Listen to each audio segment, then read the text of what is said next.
Hello, everyone. Namaste. Welcome to Light, Laughter, and Lattes. My name is Geri Habstritt. I'm an Avesa quantum healer and medical intuitive, and your host today for Light, Laughter, and Lattes. So, welcome everyone listening via Oneness Talk Radio, Facebook, and YouTube. Also, my personal Facebook page.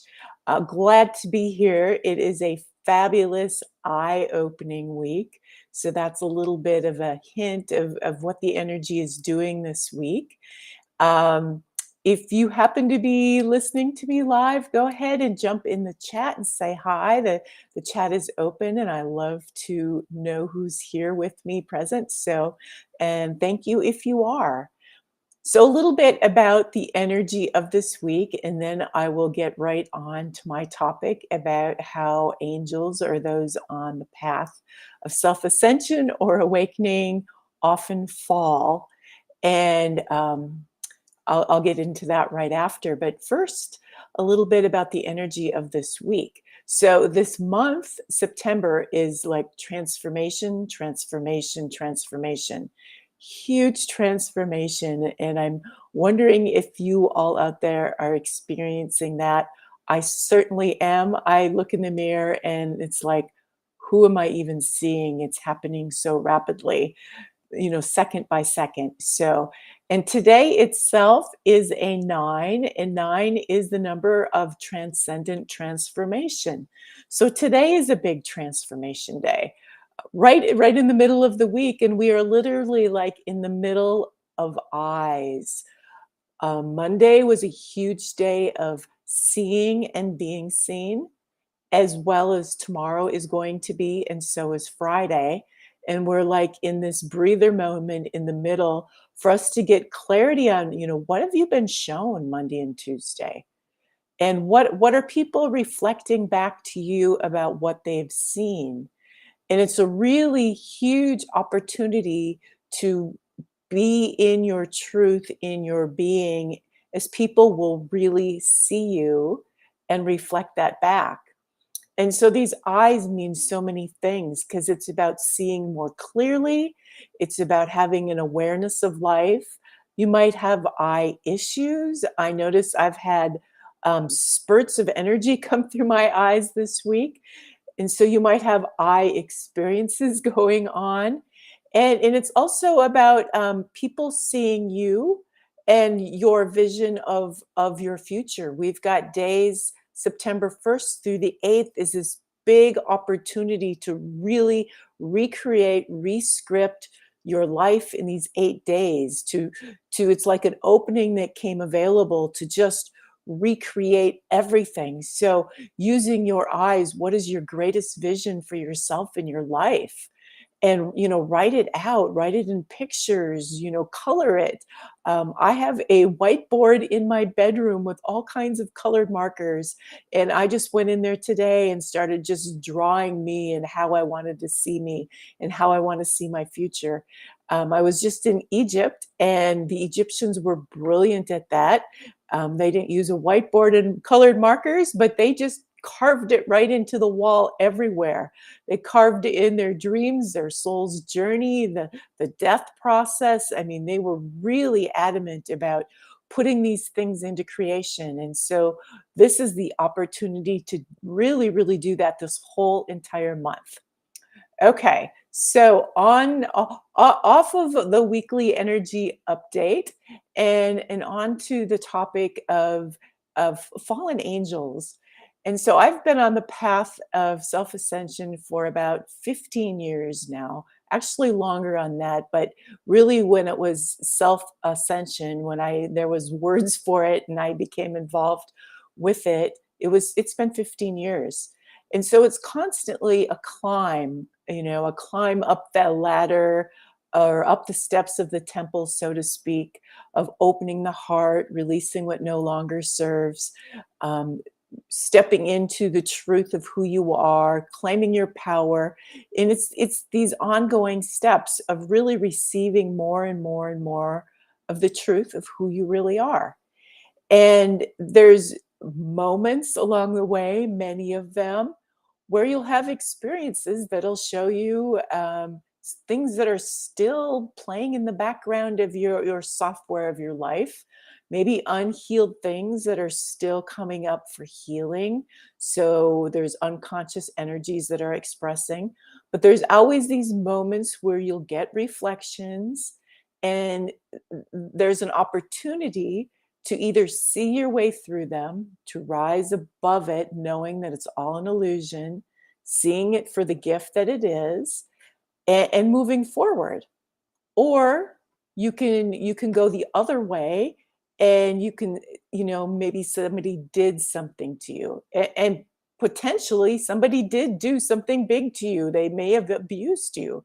They may have, there's any number of things where people will do something to you that will hurt. That's not right, right?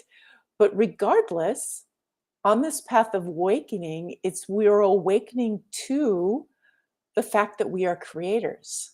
We're not victims. We are creators. In some way, shape, or form, we have created or co created every single thing in our experience. So if it's an abusive experience, there is a part of you that is, possibly still abusing yourself. How many of us beat ourselves up verbally just by looking in the mirror, or by saying, you idiot, you did it again, or whatever, right? So there's many angles to all of these things. But the point is that on some level, we are co-creators of that. And these events that happen will trigger, and the reason they trigger is because there's unfinished business. There's emotional energy content still in the body. And when something similar comes along that literally triggers those old emotions, we have a triggering event. And these triggering events are an opportunity to really release that old energy that is similar. If you can see the gift, if you can rise above it and say, hey, I'm a creator here. What in me invited this to be? And that is such a good saying. It's really the same as keeping your eyes on the divine all the time. Those sayings are both very similar. What in me invited this to be? And if you can hold that all the time, no matter what happens, you will have an awareness of how you created this experience. And that awareness is power. It's clarity, and clarity is power, because now you have the opportunity to turn it around. If it's someone else's fault that you're blaming, you have no control anymore. You can't control what someone else does. But if you're the creator of it, you can turn it around. You can heal that aspect of yourself. And oftentimes it's just a witnessing of it that offers that healing, right? Because like Einstein said, right, problems cannot be solved at the same level of consciousness they were created in. So if a challenging experience happens and you lift above that with a higher state of consciousness and a smile and witnessing it, knowing that you created it, you are meeting that at a different level of consciousness, and you can dissolve it right there. So what I have witnessed is many, many people, and I'm calling them angels because many of them were my friends, many of them were soul family, and they still are, who have climbed the ladder, and they'll have an experience that will trigger them. It's triggering stuff that still hasn't been healed yet. And instead of them saying, what in me invited this to be, they'll go into blame. They'll blame that person for that organization, that group, that whatever you want to call it. And in the blaming, it's like saying, I am no longer a creator. I'm a victim because somebody did something to me that was out of my control.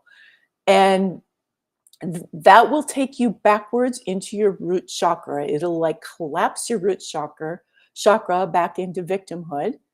And that you got to start your upward journey again.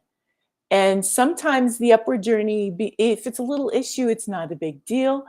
But if it's a big issue, it can be a big deal, and it can set you backwards a long ways. And how do I know this? because I've done it. I have done it many times. I had 7 years of court experiences where each time I thought I would be able to see my way through it and see above it because I knew enough to look at the reflections. I knew I was a creator, but each time those court experiences didn't turn out the way I wanted. And and each time I would actually go into blame, but instead of blaming the judge or the lawyers or my ex or someone else, I blamed me. I would send myself backwards by blaming myself, by beating myself up. And so that goes into what I have called a cycle of destruction, because I recently had an experience of this where I was going through this experience where I thought I was giving more than receiving, and that has been kind of a pattern in my life. And so I thought, well, I'm going to stop this pattern and I'm going to take action, and I'm going to get myself out of this situation. And so I took action on it, and the results weren't what I was expected. The results started a whole cascading of events that happened, and it wasn't what I wanted. And immediately I went into regret. That was the first energy I touched, was regret. Oh no, what did I just do? And I was witnessing, I'm like, regret. I know better than to go into regret. And then from regret, I went into a would have, should have, could have. And then I went into a pattern of self-flagellating, like beating myself up. You know, how many of you do that? We do these things so quickly and so unconsciously that we're not even aware of these cycles that we do to ourselves, right? And so it was this woulda, shoulda, coulda, this the self that flagellation energy, and then it was, how can I ever trust myself again? I thought I was really clear on what I was doing, and now I did something like this. And where were my guides? I'm always guided. I'm always seeing the reflection. The universe always has my back. I can't trust my guidance anymore either. And then it moves up into the throat, where I will never be able to speak my truth again, because speaking my truth got me in this amount of trouble, or whatever the situation. And and then it goes, you know, so on and so forth. And I was witnessing how literally this energy will kind of rip your guts out. Like, I had an image of that, because each of these energies literally goes from the root through the digestive system about trust, through the sacral about, blaming yourself and blaming other people. Possibly, if you're blaming other people, that's where it would go. And then up into the throat, well, I can't speak my truth again. And up into the seventh chakra, where was my guidance? I can't trust my guidance anymore. And it's literally a cycle that will destroy you. And I witnessed how I had gone through that cycle many times in my life when I had made big decisions, and the decisions didn't turn out firsthand how I thought they should. And so I would go into the cycle of blaming myself, and it is a cycle of destruction. This time I watched it, witnessed it, smiled, caught it, and was so, so grateful that I had this whole event happen to me, because the awareness of that experience alone was worth having to go through it. Because once you can witness something like that, you can nip it. I mean, you've caught it. You've caught that you're the creator. And the bottom line was, I just needed more self-forgiveness. And self-forgiveness is the key to so many things, but the key to seeing your way through those experiences, and to have mercy on myself, which I did. And in the end, I was able to turn the entire experience that I had around, and actually change it so that it ended up in my favor, and ended up being even a better experience than it could have been. But it took owning the what in me invited this to be, knowing that I'm a creator, witnessing this cycle, these self talks within me, and not diving into them and staying above the situation, knowing that it's an illusion. And I was able to dissolve the whole thing.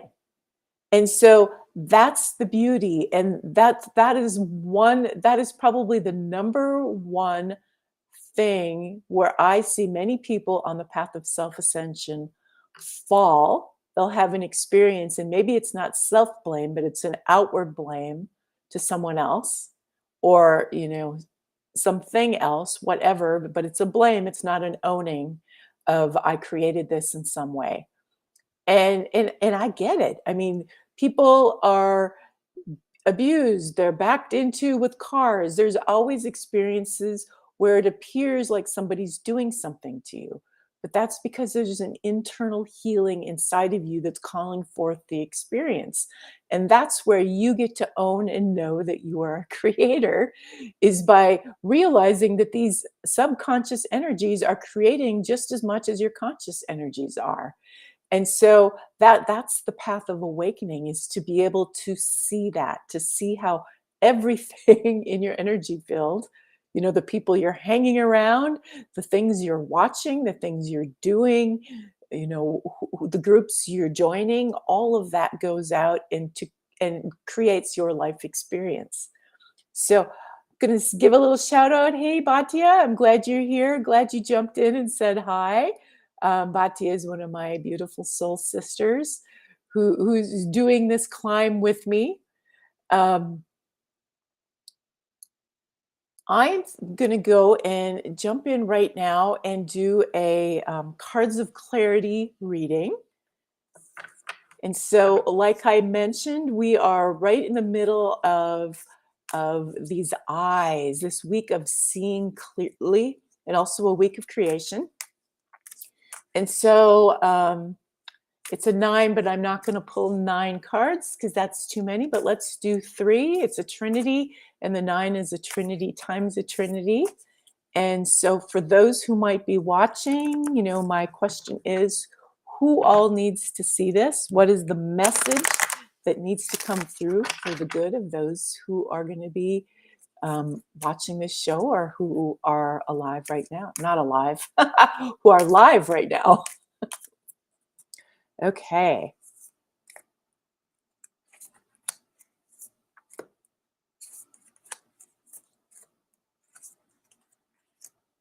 Okay, first card. Oh my goodness, it's a good day for all of us. Ooh, oneness. Oh, it's backwards.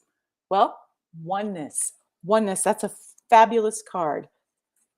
And I'm going to read oneness before I go on to the next one. So, and we are in a grand time of unification. So the oneness card makes a lot of sense. It's the benevolent ones. Benevolent ones. Okay, why are they hiding? There we go. Okay, benevolent ones, oneness. Your call to action is here. The multitudes of gifts of allness are expressing themselves in our world now. It is the moment to be present with the recognition that the breathing out of all experience has been the preparation to return to the one experience. The time is now to recognize that we are all connected. Every action taken by another directly affects the whole. Begin by reviewing your recent action and the impact it had on those around you. Relax into this as you expand your view ever more, accepting the allness of this world as the prompt for reunification into oneness. You can solve anything and fully experience the truth of your situation. Okay, card number 2 is a source card. Okay, there's only 3 source cards in the whole deck, and we got one of them, and it's the Discover card. Source 1, it's right in the middle of the 3 cards I picked. And the source card is discovery. See the divine in everything and be empowered in all actions. Well, that's a lot about what I just talked about. Okay. Card 3, sacral. Self-Ascension 2. It's a sacral card. And so sacral, like right below your belly button. Your creative life of divine mastery presence is ready to express itself free from restriction. Begin by moving your body with loving acceptance in a gentle way that brings you joy.